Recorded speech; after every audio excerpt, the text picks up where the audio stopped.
मासूम ड्रामा देखा जाए तो सिर्फ दिलशाद फैसलाबादी की जानदार एक्टिंग की वजह से चल रहा है, वरना नीली की एक्टिंग, इसकी हरकतें तो सिफर है। एक तरफ दिलशाद का दिल दुखाती है और दूसरी तरफ कहती है कि जानबूझकर नहीं किया कुछ, और कैसे बातों में लाकर दिलशाद को घर वापस ले आई कि मैं तो सिर्फ दिल तोड़ रही थी ताकि तुम्हारे दिल से दर्द निकले और तुम्हारी आवाज़ में नजर आए। बेचारा मासूम दिलशाद नीली की बातों में आकर फिर से अपना बाजा उठाकर घर वापस आ जाता है, लेकिन इस बार ये मासूम अपने दिल की कैफियत नीली के सामने खोलकर रख देता है कि मोहब्बत करता हूँ मैं आपसे, और वहीं नीली साफ इनकार कर देती है कि मेरे दिल में ऐसा कुछ नहीं। नीली को अपने बॉस के साथ देखकर दिलशाद को बहुत ज़्यादा जलन हो रही है।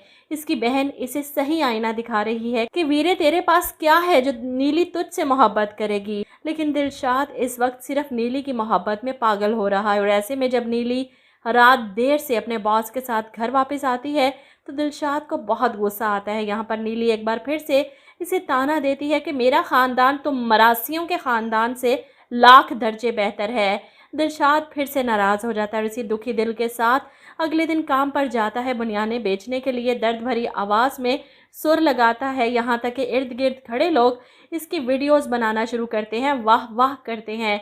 ऐसे में मालिक को शदीद गुस्सा आता है कि बुनियाने तो कोई ख़रीद नहीं रहा, उल्टा दिलशाद मशहूर हो रहा है और इसे देखने लोग आ जाते हैं, खरीदते कुछ नहीं, फजूल का रश मेरी दुकान पर। वो दिलशाद को धक्के देकर निकाल देता है। बेचारा कहता रहा कि मेरी आजती दिहाड़ी तो दे दो, वो तो मेरा हक है, इन्हीं 200 रुपये से। इसने अपनी बहन के लिए खाना लेकर जाना था, लेकिन मालिक ने तो उसे वो पैसे भी नहीं दिए कि चल चल निकल यहाँ से। इस नौकरी के निकाले जाने के बाद दिलशाद जगह जगह नौकरियाँ तलाश करता फिर रहा है। अपनी बहन को कैसे खिलाएगा, और ऊपर से अलग रोग दिल में पाल लिया नीली की मोहब्बत का, जो इसे किसी पल सुकून नहीं लेने दे रहा कि कहीं नीली का अपने बॉस से कोई चक्कर तो नहीं चल रहा।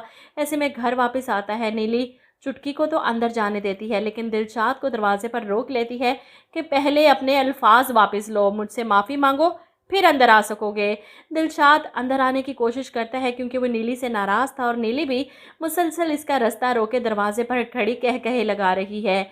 ऐसे में इसके वालिद साहब वापस आ जाते हैं। दरवाजे पर अपनी बेटी को दिलशाद के साथ यूं खिलखिलाते देख इन्हें शदीद गुस्सा आता है। अंदर आते ही वो दिलशाद को हुक्म सुनाते हैं कि आप लोग अभी तक यहाँ से गए क्यों नहीं, अपना सामान पैक करो और निकलो हमारे घर से। दिलशाद मिन्नतें करने की कोशिश करता है, लेकिन नवाब साहब गुस्से से जवाब देते हैं कि आप चले जाएं यहाँ से और दोबारा हमारे घर की तरफ मुंह भी मत कीजिएगा। दिलशाद कमरे में जाता है और अपना सामान बैग में रखता है। चल छुटकी, तैयारी पकड़, निकलना है हमें यहाँ से। ऐसे में नीलो कमरे में आती है। कहाँ जा रहे हो तुम लोग ऐसे घर छोड़ कर नहीं जा सकते। जिस पर दिलशाद नीलो जी से कहता है कि आपके वालिद साहब का हुक्म है यहाँ से जाने का। ये आग जो आपने लगाई है ना, अब सारी ज़िंदगी दिलशाद को इस आग में जलना पड़ेगा। नीली परेशान हो जाती है। मैं नवाब साहब से जाकर बात करती हूँ। वो फ़ौरन पहुँच जाती है अपने अब्बा जी से बात करने कि आप ऐसा नहीं कर सकते, हमने पैसे लिए हैं इनसे पूरे 20,000। दिलशाद ऐसे नहीं जा सकते, कहाँ जाएंगे बेचारे अपनी बहन को लेकर, इनके पास तो पैसे भी नहीं, रहने के कोई ठिकाना भी नहीं। लेकिन नवाब साहब किसी की नहीं सुनते। अपना फ़ैसला सुनाकर अपनी बीवी से कहते हैं कि बेटियाँ जब कद से ऊंची होने लगे तो माँ बाप की परेशानियाँ बढ़ जाती हैं। नीली की माँ दिल पकड़ लेती है, हाय अल्लाह, क्या कर दिया मेरी बेटी ने।